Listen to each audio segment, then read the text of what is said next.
من أكره قلبه مطمئن بالإيمان سورہ نحل شروع پاغی کی آیات مبارکہ 106 آیتو پاغی کی تذکرہ کی دا دو رزو پاغی کی تذکرہ ذکر شویو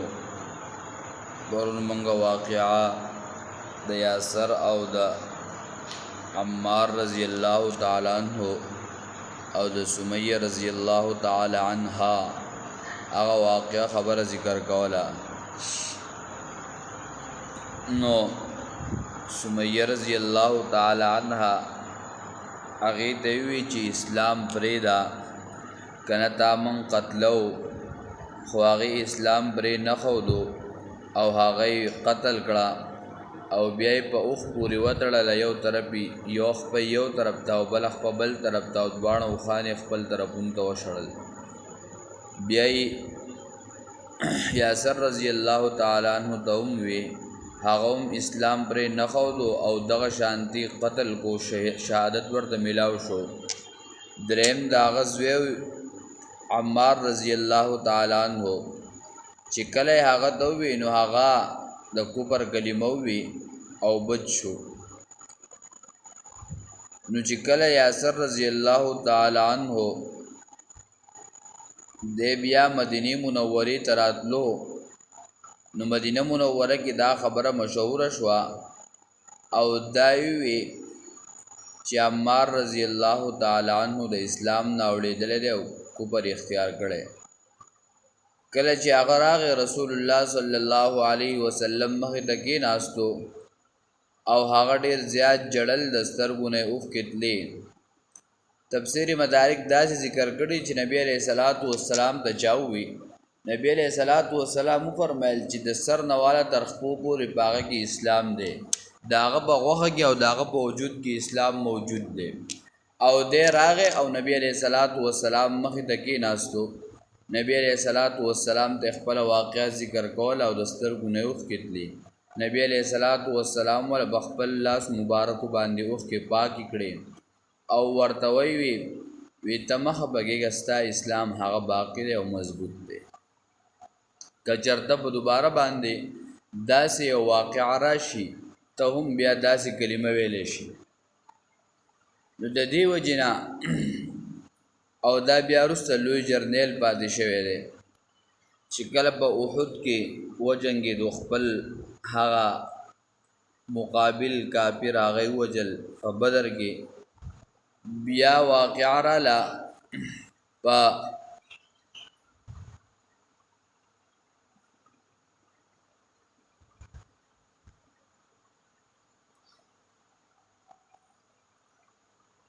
ورشو سره د ټایم نه راځي فاده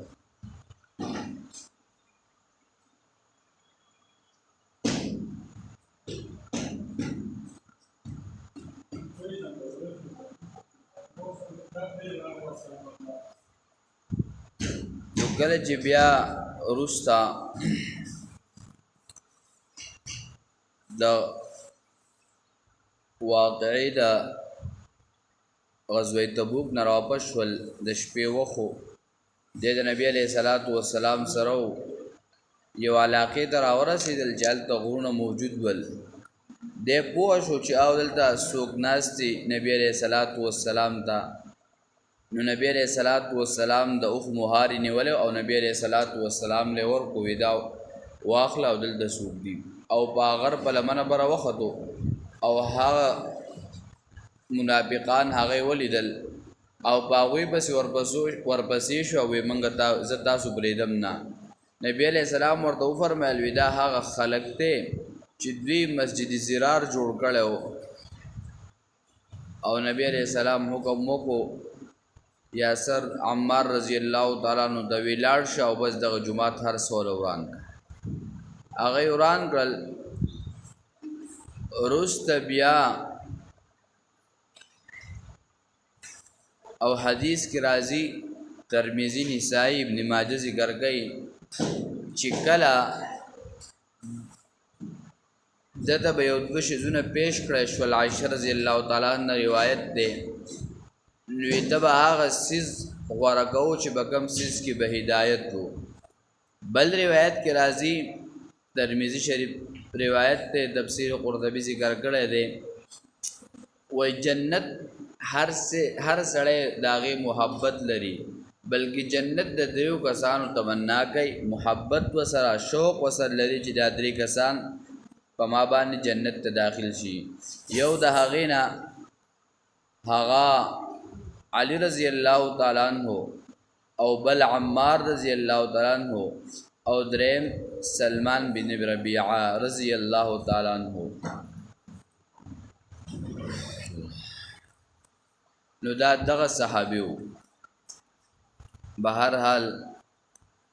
دلته آیت کې من کفر بالله من بعد ایمان چا چې کفر وکړو رسته د ایمان دراوړو نه چې کله د انسان زړه مطمئن وي اگر که زور او زبردستی په د باندې وشي د لاس پرې کوي خپې پرې کوي او د پته ولګي چې دا سړی دا طاقتور دی د قوت والا دی او د داسې طریقه کوي نو بس کده په جبه باندې د کلمه وای نو د اسلام نه خارجيږي نه. دیو مسله به دا ده چې کله یو سړی ته ویلګه یو خطا ده یو هېرېدل یو په زور باندې کار کول کدا درې واړه وشي نو بدې کې هم دوی ته معافي شته.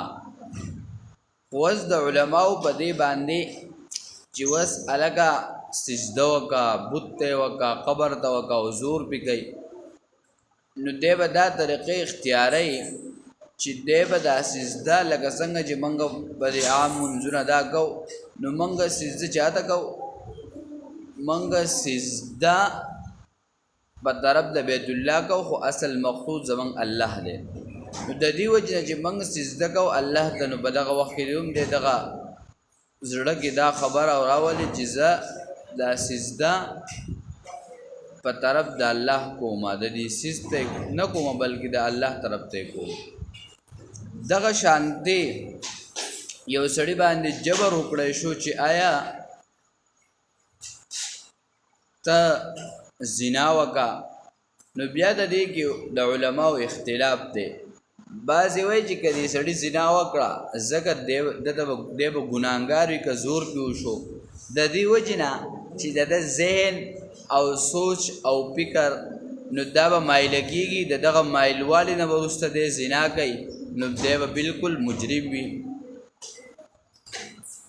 بله څلورمه مسله دا ده یو سړي بل باندې زور وکړو چې هلکه ته به دا سړی قتل کوې نو که ته نه قتل کوې زه به تا قتل کومه نو که دا انسان هغه پرېږدي او خپل قتل اختیار کړي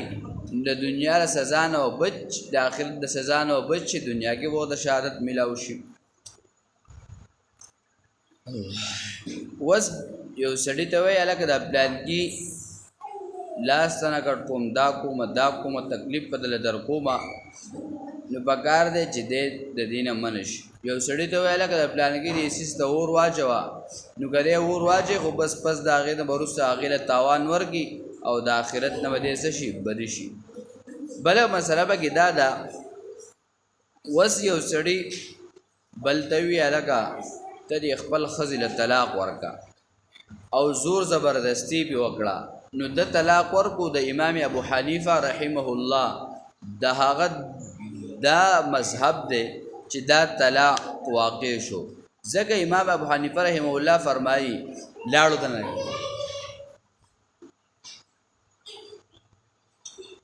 درې څیزونه داسې دي چې په هغې کې څه قسمه گنجایش نشته. یو طلاق شو دویم نکاح شو او دریم هغه قسم شو. او دغه شانتي امام شافعي رحمه الله امام مالک رحمه الله چې زور د باندې وشو دغه طلاق دا صحیح نه دی دغه نکاح دا صحیح نه دی. دغه شانتي امام ابو حنیفه رحمه الله فرمایي که چېرته یو سړی غلام او په ده باندې جبر وشو چې هلکه دا غلام آزاد که کاغذ د خولې نه ووتل چې تا آزاد دی بس دی آزاد دی. دغه شانتي په چا باندې جبر وشو یو زنانه باندې چې ته دې سړي سره نکاح وکړه او هغې وي چې او بس دی ما قبول کړی دی او وي چې دا ما ته قبوله ده دې دواړو نکاح وشو ځکه د امام ابو حنیفه رحمه الله په مذهب باندې موږ یو او دا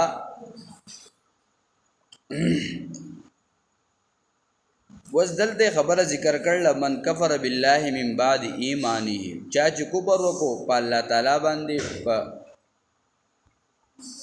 کارا الفاظو سره نو وس دا کفر یو دا چې سړی په جبه او په زړه دواړو وي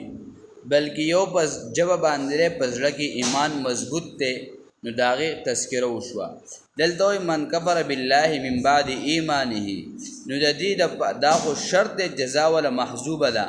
فعلیهم غضب من الله نو په دې سړي باندې غضب د الله تعالی دی دغه شادي ولکن من شرح بالکفر صدر چا چې پرانستو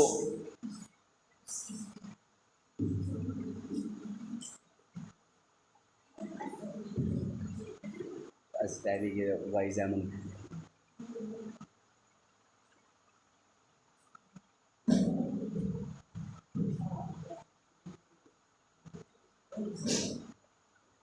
لګونه د خپل نو دلته ول جزاء سره فعليهم غضب من الله کچا سینه پرانست کوپر قبل ولو تا نو په د باندې غضب د الله پاک دی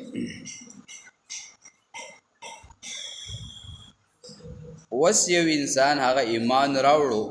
خو بیا د ایمان نه وروسته د اسلام نه واغوښتو نو دا سړی دا مرتد دی بیا علما ذکر کوي چې دی به راوستی شي او دته به عالم راوستلی شي د کوم شبهات په اسلام پیدا شوي هغه شبهات دا به ختم کی که پس د هغې نه د هم ایمان را نه وړو نو دا سړی به بیا په مخ د ځمکه نه ځکه دا ځمکه هم د الله ده دا شپه ورځ هم د الله دي دا هر څه د الله دي نو دی به بیا نه ځکه اسلام مثال هغه په شان د اودس دی چې څنګه د انسان اودس مات شي مونځ نه کېږي د هغه اتو څیزونو په وجه باندې دغه شانتې کله کله د انسان داسې عمل وکړي هلکه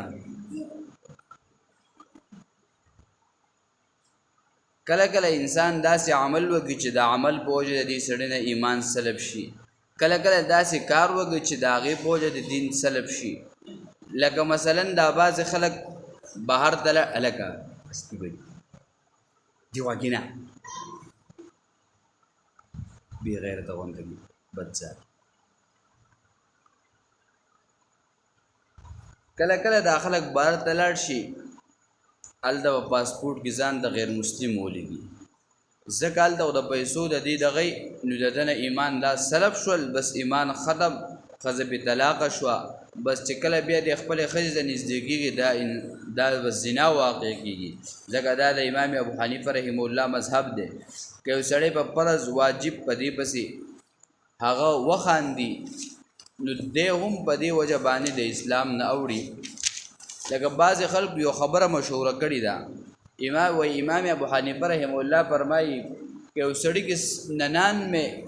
خبرې د کفر وي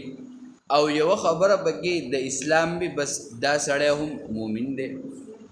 موږ وایو امام ابو حنیفه رحمه الله دا خبره صحیح نه ده چې هغه د کومه نقل کېږي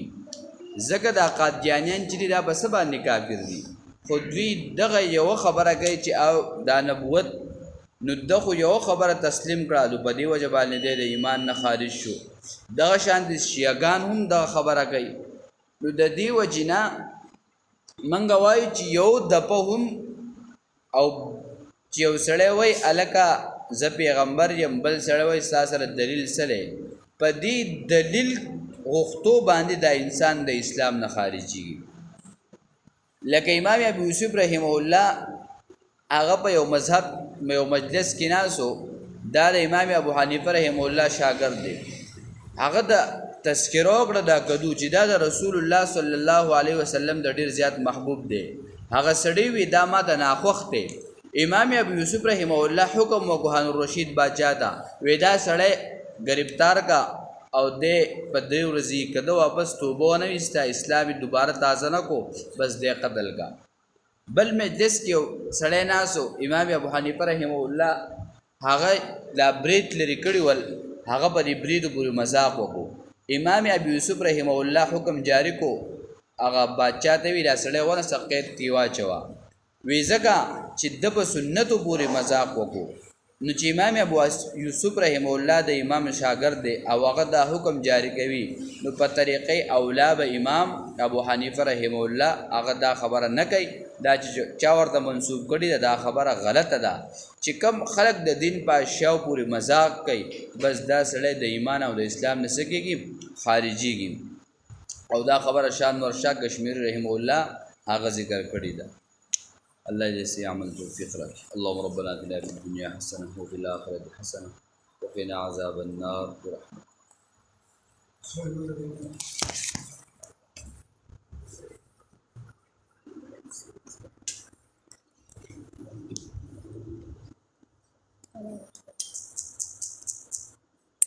كفر بالله من بعد وقلبه مطمئن بالإيمان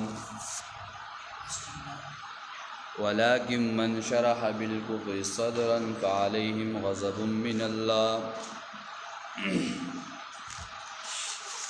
واقعہ برن دا امام ابو حنیفه رحمه الله پوری ذکر شی ہوا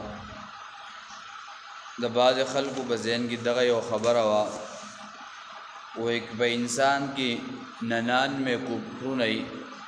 او یو بدکی د ایمان خبره دا انسان بیا هم صحیح دی نو بدی وجہ لکا قادیانیان شول دوی هم منس کوي قرآن هر سمنی خود دغه دی چې دغه یو خبره بګی دا چې دوی پیغمبر هغه آخر پیغمبر نه بني بلکې خپل هغه بروزی او دغه پیغمبر بني نو په دې وجه دوی د دین اسلام نه خارج دي دغه شان دي شیعاګان شول نو دوی خو په یو نیمه خبره د دین نه خارج دي نو دا څنګه خبره شو چې امام ابو حنیفه رحمه الله دا خبره منسوب ده چې دا 99 کفرونه شو یو پکې خبره صحیح وي نو دا بیا هم صحیح ده بلکې هغه خو په یو دبه باندې چې باغی موجود دی داغه د لازه دی هغه ایمان خارج د ایمان او د اسلام نه خارجيږي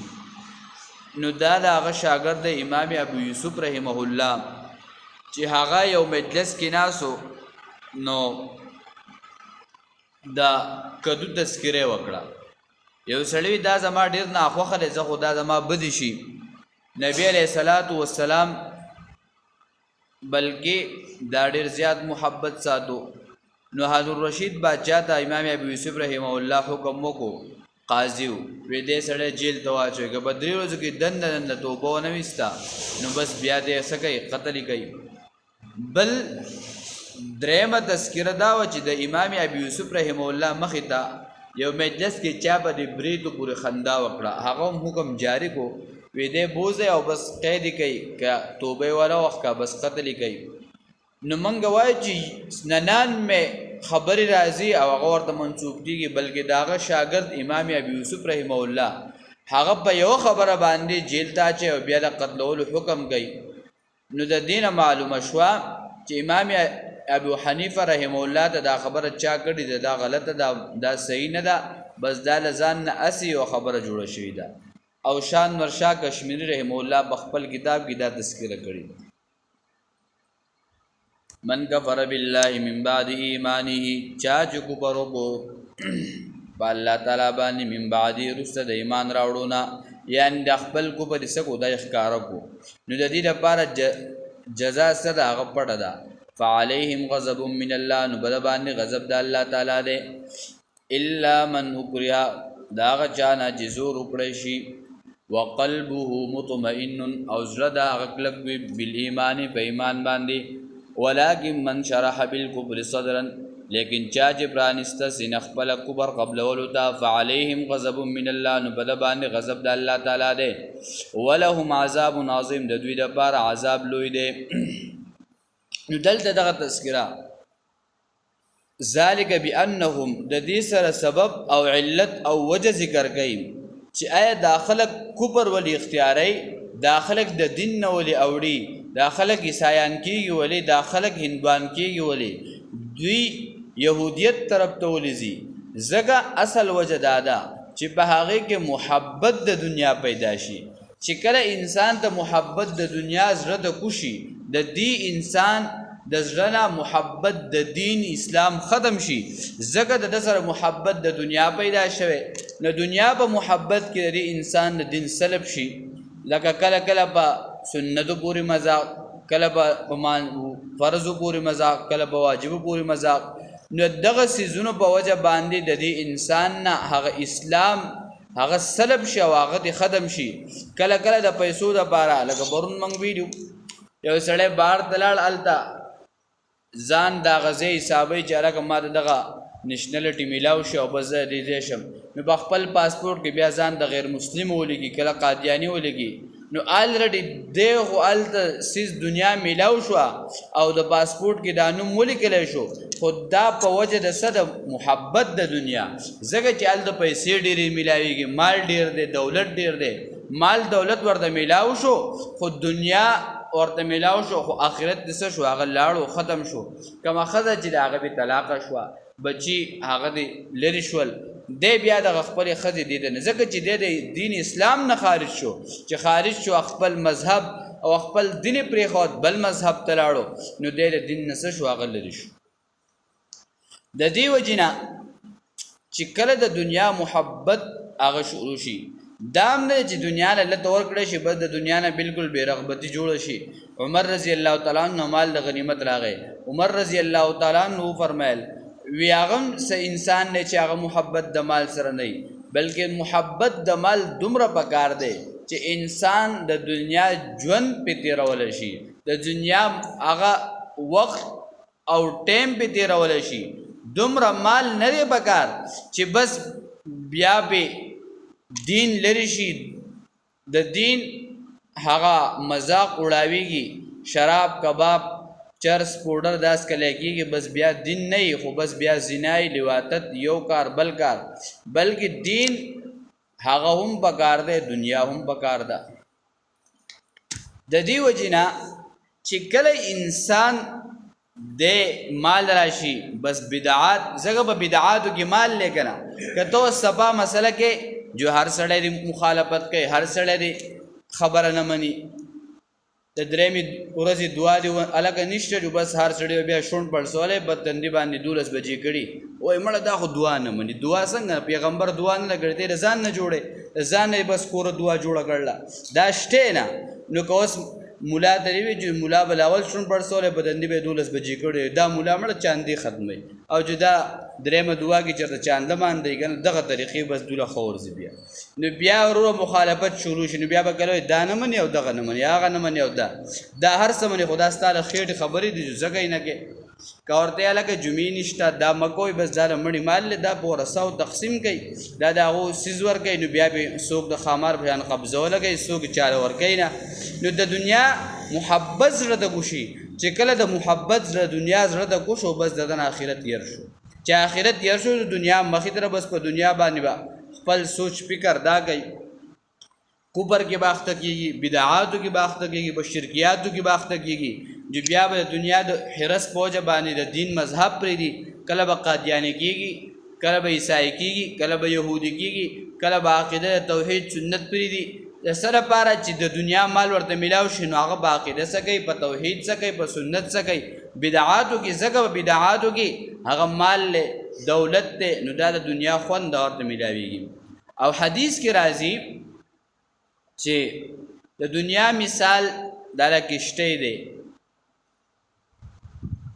د انسان مثال دله کشته دنیا مثال لوبو چې کله دا کشته وبنه نو کشته وبسګي ګرځي او چې کله وب موجود دي نو کشته وبګي ګرځي خو چې کله دی کشته د وبرا وخت بس کشته ختم شو دغه شانت انسان دی چې کله د دنیا محبت زړه د واچو او آخرت يرکو بس د خبره ختمه زګه محبت زړه د کوشه دی نو د محبت په وجه اسلامم ختم دینم ختم مذهبم ختم سنتم ختم عقیدم ختم منظم ختم روزم ختمه زګه چې ال مال له او مال خپل د بیا ځای کیږي د مال په وجه دین څه شي هغه ټول هر څه ختم شي د دې وجې نه سورې نور آیت نمبر 36 کې راځي رجال لا تلهیهم تجارت ولا بیع عن ذکر الله هغه دنیا خلقوم صحابه کړي وا بلکې هغوی د الله د ذکر نه د الله د یاد نه غافل کړي نه ول د عبدالرحمن ابن عوف رضی الله تعالی عنہ مبارک راځي چې یو بیبي ته څومره مال پاتې شو او بیا څومره مال هغه خرج کړو بلکې هغوی د الله دین ذکر د الله د عبادت نه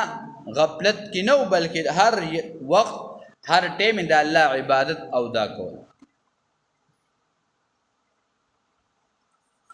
ذالک بانه مستحب الحیات الدنیا د دې وجنه چې دوی غوړه کړی دا دوی خوښه کړی دا هغه محبت د دنیا زړه د کوس کړی دی علی الاخرته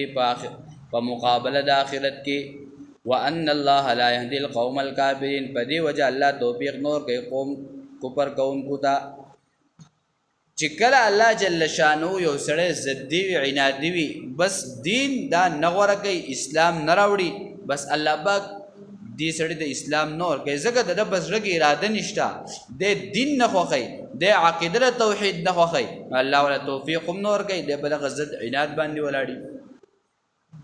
اولئک الذین طبع الله على قلوبهم وسمعهم وابصارهم نو دای وجه دادا بل وجه علت دا ذکر کوي چې کله د دنیا محبت زړه د ګوشي د دنیا د مال دولت هغه سيزونه زړه تراشي بیا دین هم ختم شي او حدیث کې راځي چې کله د انسان وې د دنیا د ګناهونو د اثر سره دا محبت د دنیا لري کله چې د انسان زړه محبت د دنیا ګوشو بس دی به ګناهونو کې اخته کیږي ځکه دا د ګناهونو سر دی چې مال وسره نو زینام کوي چې مال وسره شراب بمس کی چې مال وسره چرس نشبم کوي نو ځکه د دنیا دی چې دا د ګناهونو سر دی ځکه دی بیا په هر طریقه او پیسې چې بیا هر کار کیږي نو بس دغه کې دی اخته شي نو الله وای تاسو د دنیا محبت زړه ته مګوزوي نو کله کله د انسان د محبت د دنیا په وجه باندې د انسان په زړه باندې مهر ولګي حدیث کې راځي لکه مثلا د مچ څنګه غول وکي دا نری غوندګي داري دغه شانت انسان ګناه وکي په زړه باندې دغه ټاکه ولګي بل ګناه وکي بل ټاکه ولګي لکه څنګه چې یو سړی یو شاپر بن کې او لپاسه یو سټیم دا ولګي مطلب دا چې بس دا اخري سیز د دین دا تیلې کولاو شو چا به سیز اغستې نو دغه شانتي دا مهر الګ د لیکلو په اخر کې یو مهر سټیم ولګي مقصد د دې خبرداري چې دا اخرنه خبره به دې ختم شوی دا چې رسته به څوک جوړه ده نه کی نو دغه شان د دنیا محبت کو شي ګناونه شروع شي بس الله جل شانو د انسان پر باندې مهر ولګي بیا پس رب باندې زړه دین محبت نګوزيږي په وګونو اوریدل لګي پستر ګلیدل لګي ځکه الله ته موجود دي قوت طاقت دي اغستي ځکه اولایک هم الغافلون دا کسان دوی بے پروا دي نو چې کله د انسان د غفلت په وجه باندې او د کفر شرک او د بدعات په وجه باندې دنیا غورګي بس دنیا دې هم اغاسم ختمیدون کی دا دانه چې دنیا ژوند بر همیشه لپاره دنیا ژوند هغه اصول زی بس هغه ختم شي او د آخرت ژوند هغه باقی هغه ختمیدون کې نه دی الله دې سي عمل توفیق راکړي اللهم ربنا آتنا في الدنيا حسنه وفي الاخره حسنه وقنا عذاب النار برحمتك